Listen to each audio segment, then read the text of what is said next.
Welcome back to our series, The Delegation Shift. Let go to level up. This series is focused on providing the tools for growth minded leaders ready to move beyond the weeds and into their next level. Today's episode's a big one, your first hire delegation without the drama. If you're feeling stretched thin and wondering if it's time to bring on help, this one's for you. As a business owner, I can tell you that from that perspective versus being someone who is in the support role, it feels really scary to bring on someone to help you with your baby, right? We put so much energy, blood, sweat, and tears into this business. And so hiring someone for the first time can feel very scary. And so we're going to talk today a little bit about the lessons that we've learned along the way as people who have done the hiring ourselves, and then also from the perspective of supporting our clients, being whether we are that first hire or we are helping them grow their team beyond that. So I'd love to hear from your perspective, Nichole. Let's kick it off with, how do you know as a business owner when you're ready to hire someone? What are your biggest flags that you tend to tell our clients? That's a great question because I think there are so many flags, and I think a lot of time business owners will ignore them or avoid them and like push them off to the side and say, no, I've got this, I can do it. But in the meantime, they're constantly operating in survival mode, right? They are missing meetings, they're double booking themselves, things are falling through the cracks, they're feeling like they are running on fumes, and they're just on the edge of burnout. Yeah, and I think that that feeling of, how I tend to describe it to business owners is, when you first start your business, there's, let's just call it 10 buckets of your business, different areas that different hats that you have to wear in order to tackle these different skill sets needed and all of that. And when you're first starting your business, by nature, you're the one doing all of those 10 buckets. You're handling all of them with ease because they're relatively small, and you're able to bounce from one to the other because they don't demand too much of you. But as your business grows, those buckets grow too. And so to your point, you kind of get to this point of realizing or questioning yourself of, why can't I get all of these things done? I've always been able to do all of this. Why am I struggling so much? Well, that's probably a sign your business is growing and doing well. And that means all of those buckets that, yes, you used to tackle really well yourself are now too big for one person to handle. And so that's when you need to kind of identify, what is the repetitive work that doesn't have to be done by you? What are the things that don't spark joy?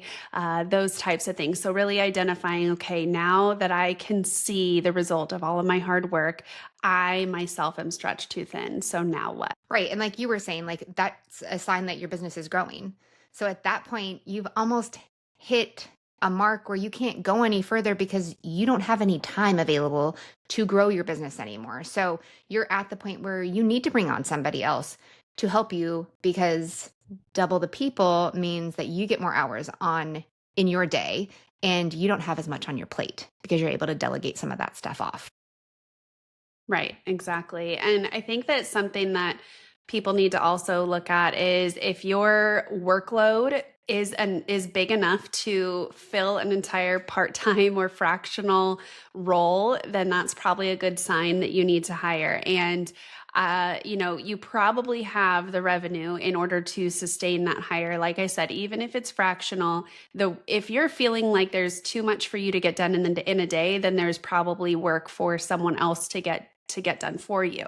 And what I like to also look at is, or encourage people to look at is, if you were to hire someone with a skill set that fits maybe those extra things that don't have to be done by you, just look at how much that could potentially open up for you now. Whatever hours you were doing on those tasks, on those projects and processes, now that frees you up, imagine how much more potential revenue that could bring into the business. So yes, there's a spend there, but now maybe you, the business owner, are able to focus on your time on revenue generating things, or things that even just spark joy, right? Makes you love your business again, because sometimes you run into that where you really are just kind of stuck doing all the things that you never even loved in the first place. So I think that just kind of shifting role and responsibilities beyond just you doing everything really opens up so much.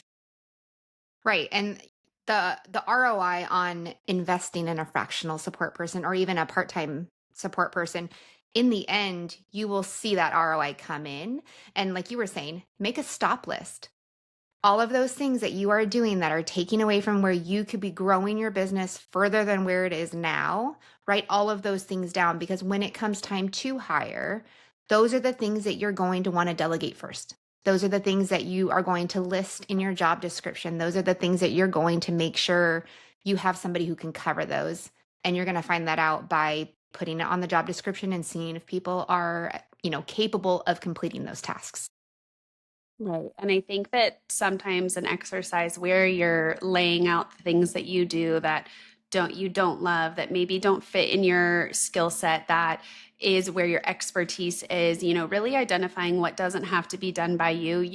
You pretty much will be able to identify that job description. So for some Mhm. people it might be a marketing assistant. Maybe you just really don't like doing that. Or maybe for some people it's an operations type person. So you'll be able to see at least that next hire, right? Eventually you might need all of the above, but for some, you might need a salesperson, you might need a systems person. But at some point, this will help you identify the very first or the next best hire that's going to be the most impactful for you. So I definitely think that putting some thought into that is gold.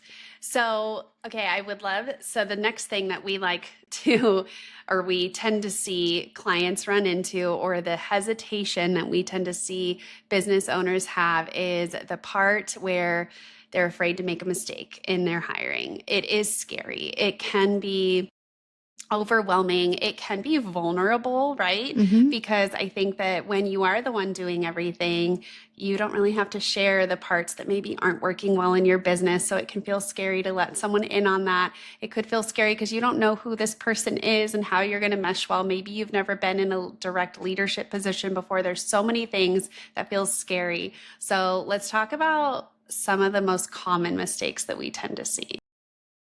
Yes. They're hard. They're hard to digest. So, if we're talking directly to you, I am so very sorry. But one of the most common things that we see is when somebody hires in a panic mode, when they have waited until they are drowning in all of the tasks and then they rush the process and they make an emotional decision on who they're going to hire, what they're going to hire for, what the pay is, all of the details that go into hiring. And they are not leaving any wiggle room for time to evaluate their candidates, for time to reach out to their network and see if there is somebody else there that they recommend, or reach out to referrals that these candidates are giving to them, because that is very important to make sure that you are choosing the right person for the role that you have. Yeah, I think that when you are hiring out of urgency, that is definitely when we tend to see, and truthfully, we have been there too, where we are hiring too late and we rush through it faster than we normally do. And I can tell you that that is for the most part where it hasn't gone well. So I think hiring before you feel like you need to. So being able to have that, kind of going back to what we were talking about, if you are so overwhelmed with doing the things and you don't have enough time to think strategically, you likely might not be able to hire soon enough. And you might find yourself in that rushed mode and potentially not spending enough time trying to find the right candidate, someone who's aligned with your business, who's going to grow with you. Especially if this is your first hire, you want someone who very much understands that you're still building the plane potentially. So I think that that's really important. And just to your point about like being vague with the job description, I think that spending time being able to identify not just the job description, but what does success look like in that role? Mhm. So being able to say, hey, I not only is this what you're responsible for, but here's what I'm envisioning a successful person is in this role, being able to explain that to the person. Everybody wants to know and step into a job that they're going to be able to know if they're doing well at, instead of this potential, I'm going to jump in and I think I know what I'm doing, but I'm never going to know if I'm doing well, right? So just being able to set those kind of expectations and all of that up front, I think is definitely a recipe for success. Yeah, because if it's not a success, it's probably going to be a disaster, and you don't want to start your first hire out like that. So I think I'd love to know. I mean, I already know, but I'd love the listeners to know, what are some of the key things that you have found that need to be in a job description? And then how has Elevate's job descriptions evolved over the years based on what we have learned, lessons learned, and what works well, what doesn't work well? And I'd love for you to just give, the examples and the insight onto what has worked for us and what hasn't.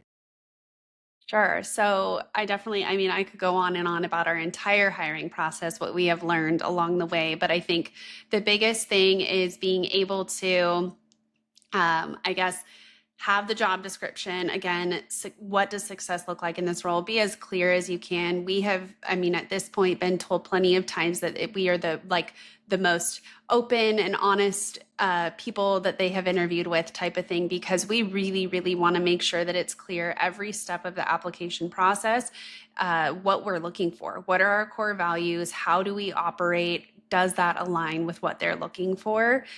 We all know how expensive hiring can be. It can be very time consuming, between the time that is spent on the back end going through applications, between the expenses of bringing someone on to all of your systems, the time spent training them, paying for the background checks, all of those things. Hires that don't work out are a huge problem financially and also to the team culture, right? So I know for us, we are welcome with open arms. And so we want it to work out because I think everybody ends up welcoming the team so much. So to answer your question, what has changed over the years, I think for us is getting as clear as possible on the expectations, and also the questions that we ask along the way. So we have a multi-step application process, and throughout the entire process, we really want to make sure that they are a fit, that they can do the role, and that they're aligned with our core values. So core values is really big, making sure that, for example, if attention to detail is important in the role, make sure you have different ways that you're evaluating that, because you can't ask them, how's your attention to detail? They're going to say great.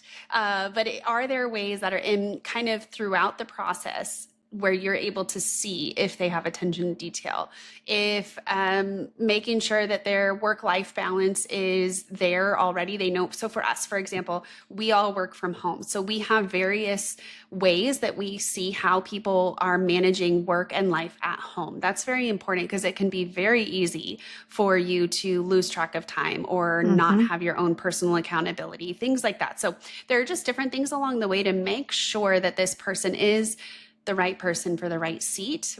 I will say we hire a lot of interview a lot of really amazing people. And ultimately, we're looking for, are they going to be happy in this role? And are they a fit for our core values?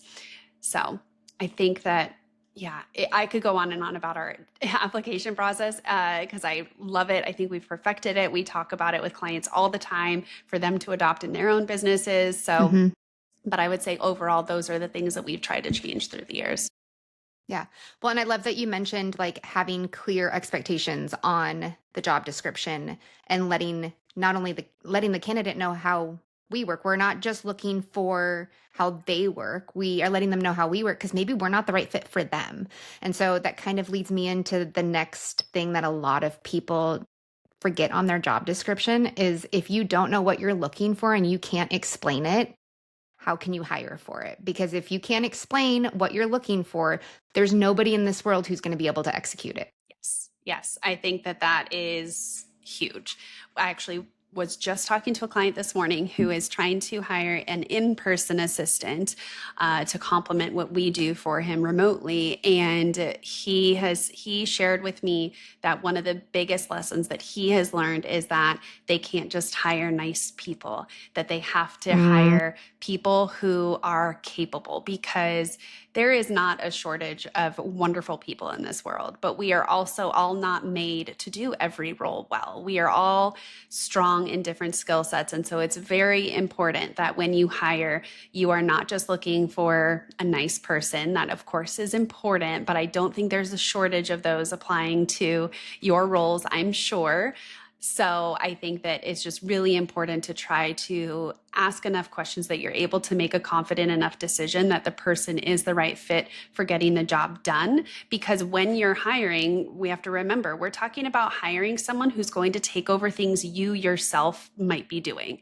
So you need to ask, do I feel confident handing over these 5 things for this person to truly own?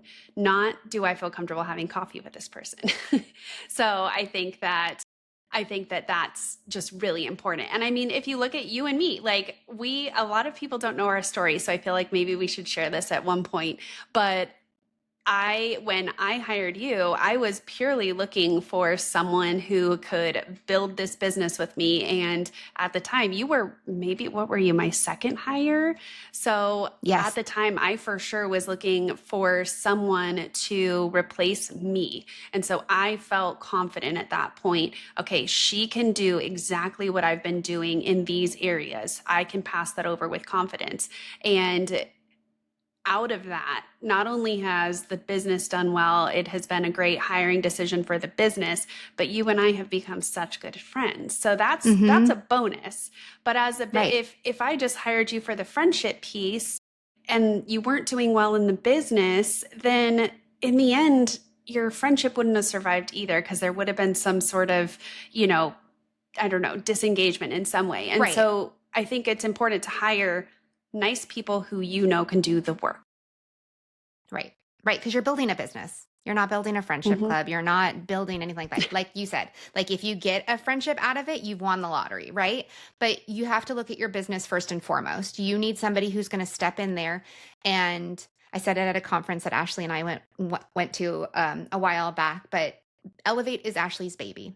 It's my niece and it's my niece. Like I love it just as much as Ashley does, but it does not, it holds the same place in my heart, but it's not mine. It's Ashley's. And I have to look at the business to be able to say, okay, this is going to be good for the business. This is not going to be good for the business. So you want somebody who's going to be able to step in there and be a little bit more strategic with you and not just say, yeah, that's great, whatever you want. Like that doesn't help your business grow either. And so you want to make sure whether you are hiring somebody for an operations or marketing or even an EA support, like you want somebody to come in there as an EA and look at your business and say, hey, you know what? We can maybe make this more efficient. That is benefiting your business. Whether it is the Mhm. smallest thing or the biggest thing, you have a CFO come in and say, listen, you need to drop these 6 platforms because you are just bleeding money right now with all of this, and we can get rid of these platforms. You need an EA to come in and be strategic as well and let you know how they can benefit your business, even with the smallest automations, systems, anything like that. It's so important when you're looking at hiring. You want to look for those things as well in their resume. And you have to read in between the lines in resumes and applications because the person that you might want in that job, they could have been in a completely different field, but they're going to benefit you as your hire. Yeah, I think that's a great point and something that we look for too is just sense of ownership. I think that's also why alignment with core values, your mission, your vision, all of that is so important because if someone truly is excited about what you're doing, they're going to not only want to step in and get whatever that list is on the job description done and taken care of, but they also will be willing to bring their outside experience and knowledge and make it even better than you would have. Because again, you're being pulled in 1,000 different directions. You don't have time to see outside of the box in certain things. You are just going to get it done in the way that works because it's been working. And so I think that being able to hire someone, bring someone onto your team who truly does feel excited about what you're doing, they're going to just go blow it out of the water as far as what your expectations are. Okay, so let's say you've made the hire. Now what? So if we're talking to a business owner, what do you feel like you would tell them they should actually delegate first? So you want to start with what we call low risk tasks. So what are low risk tasks? These are the things that don't necessarily have a large financial tie to them. So you're talking calendar management, inbox management, scheduling meetings, helping with any social media content, scheduling things like that. Those are going to be your low risk tasks. Now, that is just a snapshot. There are so many things that fall in that category, but those are going to be primarily the first things you're going to delegate to somebody who's supporting you. Yeah.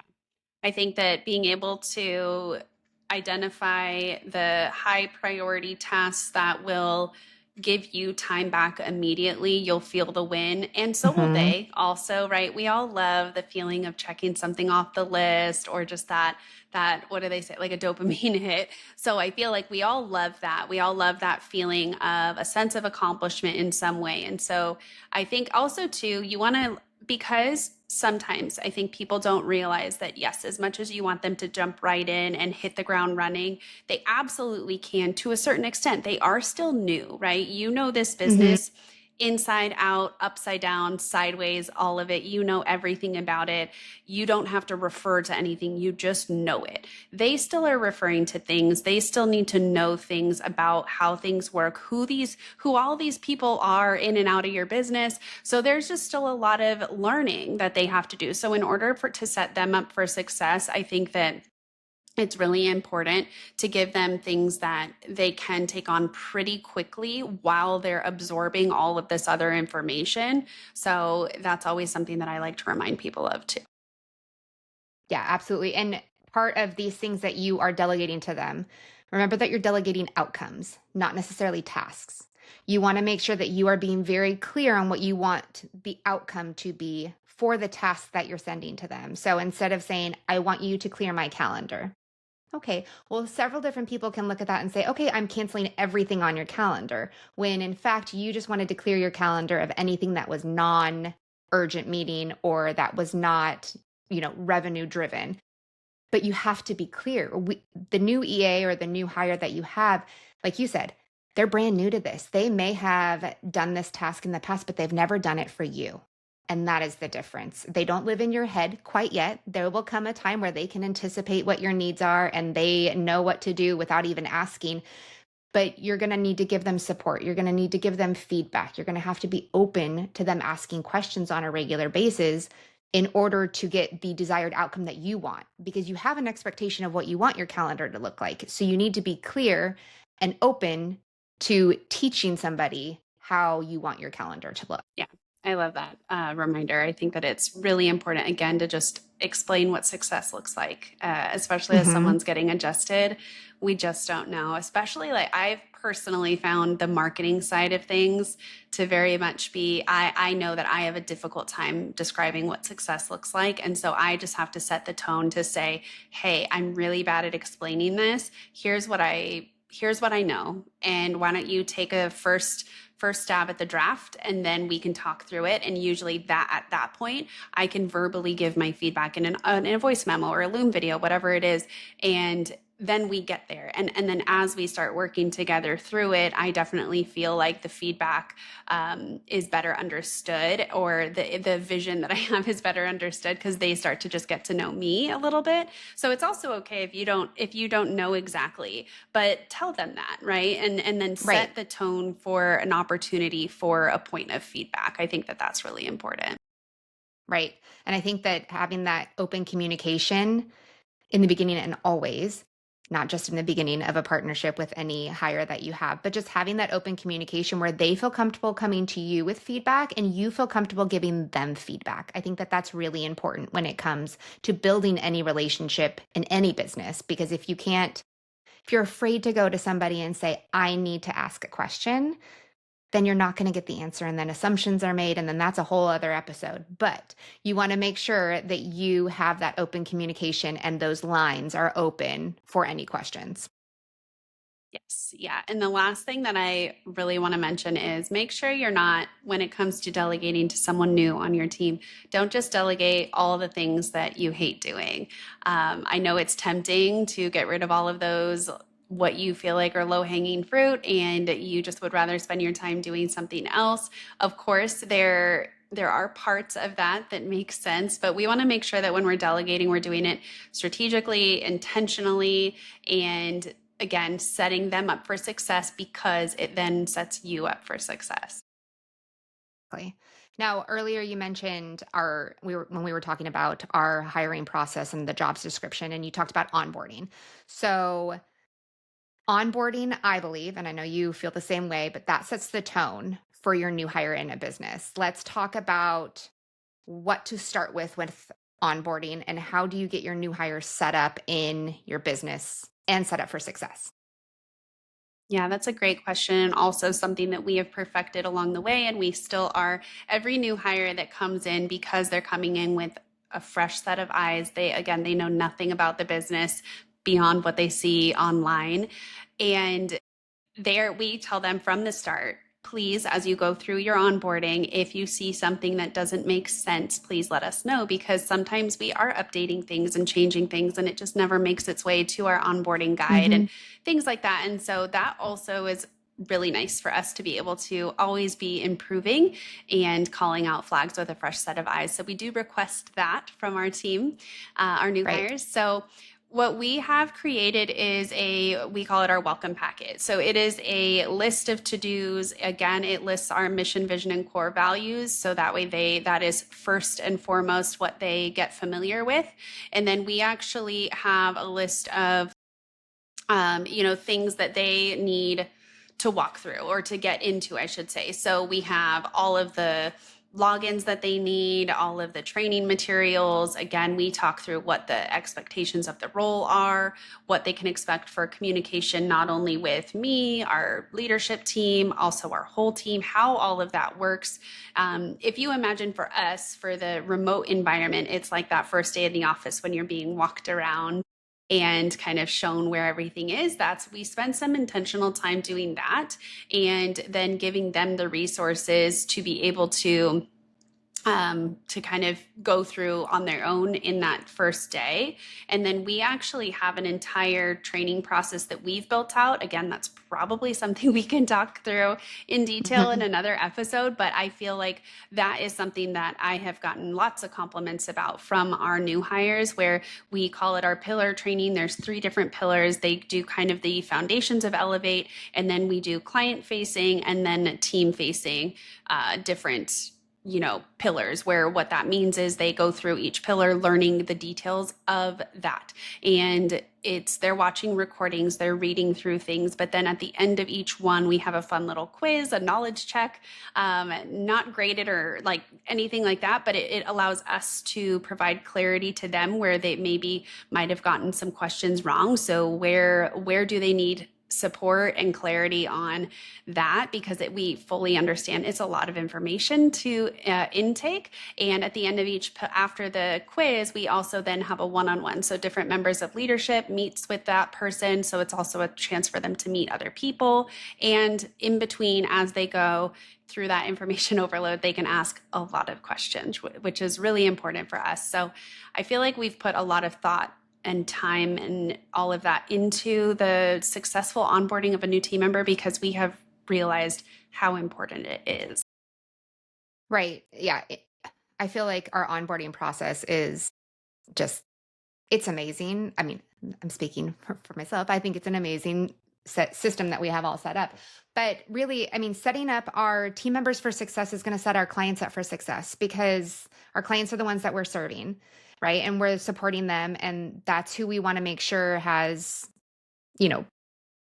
a good partnership and relationship. And if we're not training our team members to do so and showing them all of the things that we have learned, all the lessons learned, because we do learn lessons along the way, what's working, what's not working. And we're sharing that with our team members at onboarding, so that they have all of those tools and resources going in to partnering with a client. And I think that, like you said, we meet with them on a consistent basis. So if they're not meeting with someone, if they're not meeting with someone at least weekly, they're meeting with 2 people weekly. And then we have all of our team meetings, and they're included in all of that from the start. So they're never left out during this training just to do the training. They are immersed in the culture and the team culture and everything that is happening in Elevate all from day one, which I think is something that you don't always get, especially in like in a corporate office where there are meetings happening, but you have no idea what's going on. You're here, you're thrown right in.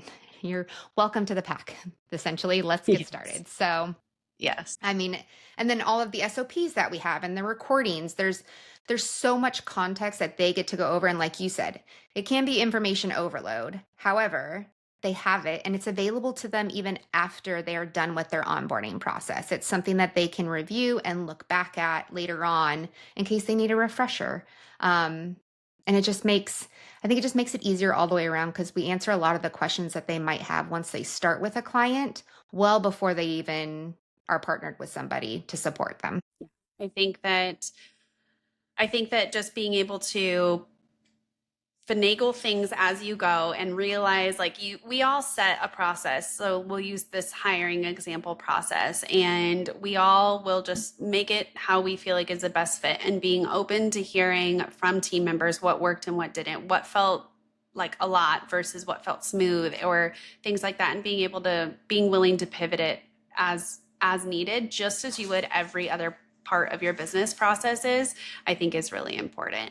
And I think that also, I don't think we mentioned it, but using a project management tool is so important, because for us, we're able to lay out all of our process and have it set as a template, and we just rinse and repeat as we go. And then it also allows for updating to be very easy to the process. So here at Elevate, we have used all different kinds of tools. We have used ClickUp, Trello, Asana.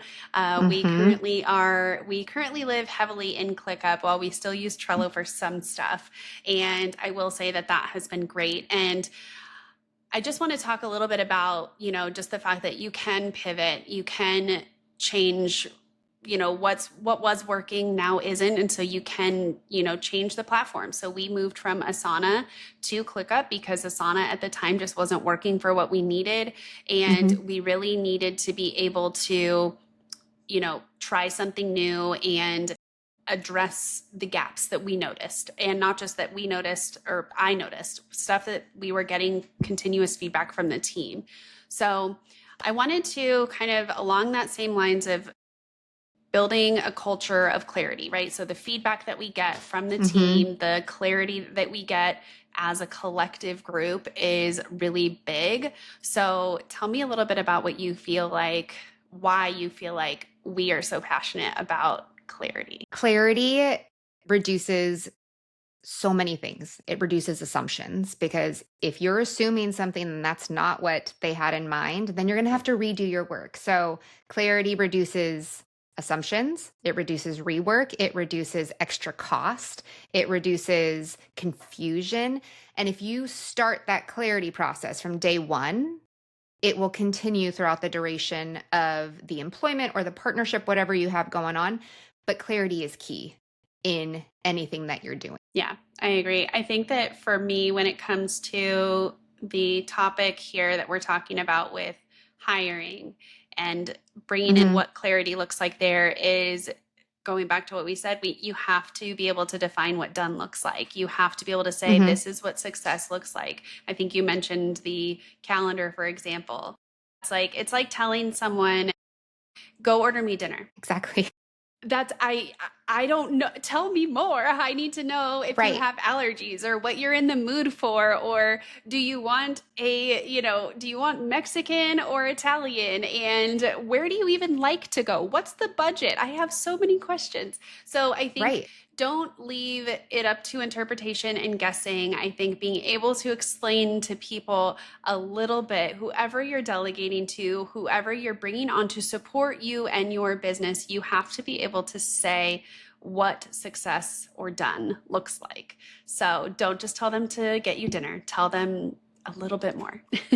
Right. Give a little bit more detail. And then while you're giving them detail, you also want to check in with them as they're going to make sure that they're hitting certain milestones. So KPIs, which we love KPIs here at Elevate, and I'm sure that'll be a whole other series in its own. But you want to set up KPIs, and you want to check in with them at 30 days, at 60 days, at 90 days. Make sure that they're hitting the milestones that you've set up for their success and your success.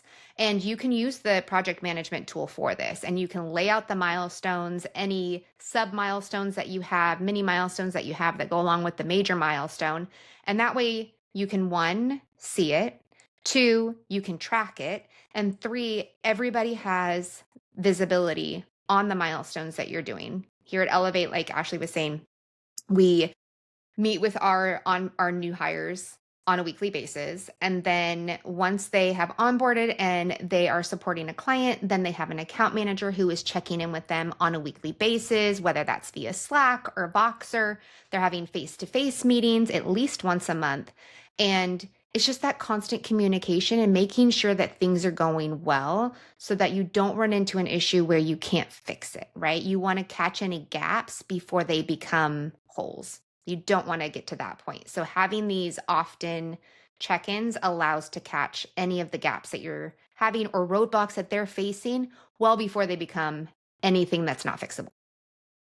Absolutely. And I think that we can also get into it in another time of as far as like team culture in general and how what we have done to allow for that constant feedback loop. But I think just Mm-hmm. in general, when it comes to communication and giving feedback, start early, be kind, be direct and clear. Sometimes people, I think, beat around the bush and in order to not hurt somebody's feelings. But I don't know about you guys, but when you have received feedback that is super generic, you hurt my feelings, something like that. And then it's, what do you mean? And there's not more, or I don't like it when you deliver something that, And you're like, you okay, don't like what did you what? not like about it? Yes. Yeah. So I think it, even though we're trying to soften the blow a bit, I think when cushioning our words, I think that in reality, being clear and kind, showing respect, right? I really appreciate what you provided here. However, these Mm-hmm. are the things that I would love to see edited or done differently next time, whatever that might look like. But just being really clear, still showing appreciation, and I also really like to remind people because I actually was just asked this earlier. What's my most impressive thing with a new hire? And what am I looking for? What would wow me? And something that I tell people all the time is questions. I want them to be asking questions because if they don't, it concerns me. There is no way, no matter how experienced they are, that they're stepping into this business built in the way that it is. And we all know how there's just this documents everywhere, even though we think it's organized, someone brand new coming in, it's difficult to navigate everything. And that's okay. So for them to not ask questions, if there was someone who didn't ask questions, I would feel concerned because do they really actually care about what they're doing? I think that someone who comes to me with a list of questions, as long as they have been resourceful and tried to figure it out on their own, if they're coming to me with questions because they want clarity, they want to be successful, they want to do this right, I am honored and excited about those answering those questions. So I think that as long as you are having the expectations, ask me questions, but you can also say, but I'm allergic to email. Please don't send me a list of questions in an email. Save them for our one-on-one, or I prefer you to call me. Whatever it is, it's okay. Just set those expectations and let them know, hey, I'm going to be providing you feedback, and I also want you to ask questions and give me feedback. Here's how we're going to do it in a way that feels good. So I think that it's just setting that expectation. And then one other thing that I wanted to touch on for clarity is SOPs, which I know we will be talking about at some other point here because we Yes. love SOPs, standard operating procedures. With this person who you're delegating something to, you have done this a million times in your business probably, and it is now just living in your brain. You also don't have time to write down all the steps. That's Mm-hmm. okay. So make sure that when you do delegate this to someone, or maybe it's something brand new, but just make sure that they're the ones in charge of writing SOPs. You want to make sure that there are screenshots, steps written, whatever it might be, Loom videos created for this process. So that way this is another way for you to truly feel confident that the process is there being followed successfully. So you can just rest a little bit easier knowing someone else took that piece of. Yeah, absolutely. And another reminder is that clarity is not micromanaging. It's a shared understanding of what needs to be done and how it needs to happen. So just keeping the open communication, that door for communication open, allowing for the questions, giving clear but kind feedback, and just letting them know detailed, right? Like you said, like you can't just say, I don't like this. Because I have had that happen before. And I'm like, what part of it don't you like? I thought it looked great. And then they come back and they're like, oh no, it's just the font. And I'm like, oh, Okay, so it wasn't a big deal. I let that get to my head and it was totally fine. I just Hmm. needed to change the font. Perfect. It's done now. Here you go. So just be very detailed when you are giving feedback and explain why it's not okay, not just I don't like it, but you want to make sure that you're staying clear because, like I said earlier, team members can't read your mind yet. New hires will get there, I promise. There are times where I know what Ashley's response is going to be before she even says it because we're at that point in our working partnership that I just know it. And you will get there with your hires as you build that relationship and you build that partnership. But in the beginning, make sure that you are giving that clarity. Absolutely. Well, thank you all for tuning in to our Delegation Shift series. If this episode gave you one step closer to freedom, hit follow and share it with a fellow business owner. And don't forget to grab your free workbook and tools with the link in the show notes. You've got this.